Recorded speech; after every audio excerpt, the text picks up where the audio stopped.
क्रोध के 2 मिनट। एक युवक ने विवाह के 2 साल बाद प्रदेश जाकर व्यापार करने की इच्छा जताई और अपने पिताजी से पूछा। पिताजी ने उसकी यह बात मानते हुए उसको जाने की अनुमति दे दी। उस व्यक्ति ने अपनी गर्भवती पत्नी को अपने माता पिता की जिम्मेवारी छोड़कर प्रदेश व्यापार करने के लिए चला गया। प्रदेश में मेहनत से बहुत धन कमाया और वह वहां पर एक धनी सेठ बन गया। 17 वर्ष के बाद धन कमाने के बाद उसने संतुष्टि हुई कि उसको अपने घर वापस जाना चाहिए, तो उसने जाने से पहले अपनी पत्नी को एक पत्र लिखा और पत्र लिखकर अपनी पत्नी को सूचना दी और जहाज में घर वापस आने के लिए बैठ गया। उस सेठ को जहाज में एक व्यक्ति मिला जो बहुत दुखी मन से जहाज में बैठा था। उस व्यक्ति ने उस व्यक्ति के दुखी मन का कारण पूछा तो उसने बताया, इस देश में ज्ञान के सूत्र की कोई कदर नहीं है। मैं यहाँ अपने ज्ञान के सूत्र बांटने आया था, लेकिन कोई लेने को तैयार ही नहीं है। सेठ ने सोचा, इस देश ने मुझे बहुत धन कमाया है, यह मेरी कर्म भूमि है, इसका मान मुझे रखना चाहिए। उसने ज्ञान सूत्र खरीदने की इच्छा जताई।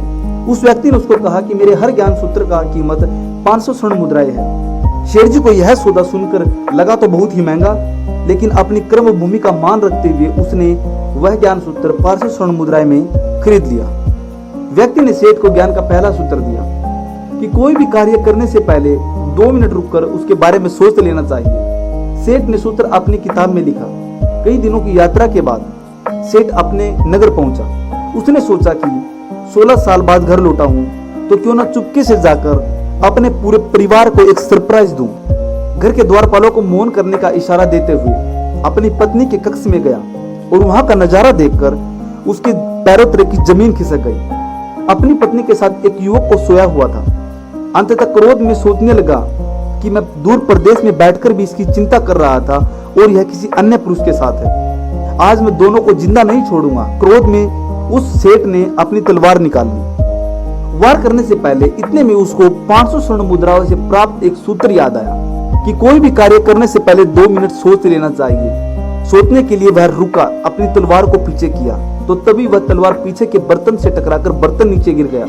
इतने में उसकी पत्नी की आंखें खुल गई। जैसे ही उसने पीछे मुड़कर देखा तो उसका पति खड़ा था और वह पत्नी बहुत ही खुश हो गई और उसने कहा, आपके बिना जीवन बहुत ही सूना था। इंतजार में इतने वर्ष कैसे निकले ये मैं ही जानती हूँ। लेकिन सेठ पलंग पर सोए हुए पुरुष को देखकर बहुत ही क्रोधित था। पत्नी ने युवक को उठाने के लिए कहा, बेटा उठ जाग, तेरे पिता आए हैं। युवक उठकर बैठा। जैसे ही प्रणाम करने के लिए माथ झुका तो उसके माथे से उसके पगड़ी गिर गई। उसके लंबे बाल बिखर गए। सेठ की पत्नी ने कहा, स्वामी ये आपकी बेटी है, पिता के बिना इसके मान को कोई आंच ना आए तो मैंने बचपन से इसे पुरुष की तरह पालन पोषण किया है और संस्कार दिए हैं। यह सुनकर सेठ की आंखों में आंसू आ गए। पत्नी और बेटी को गले लगा लिया कि आज मैंने उस ज्ञान सूत्र को नहीं अपनाया होता तो जल्दबाजी में बहुत बड़ा अनर्थ हो जाता।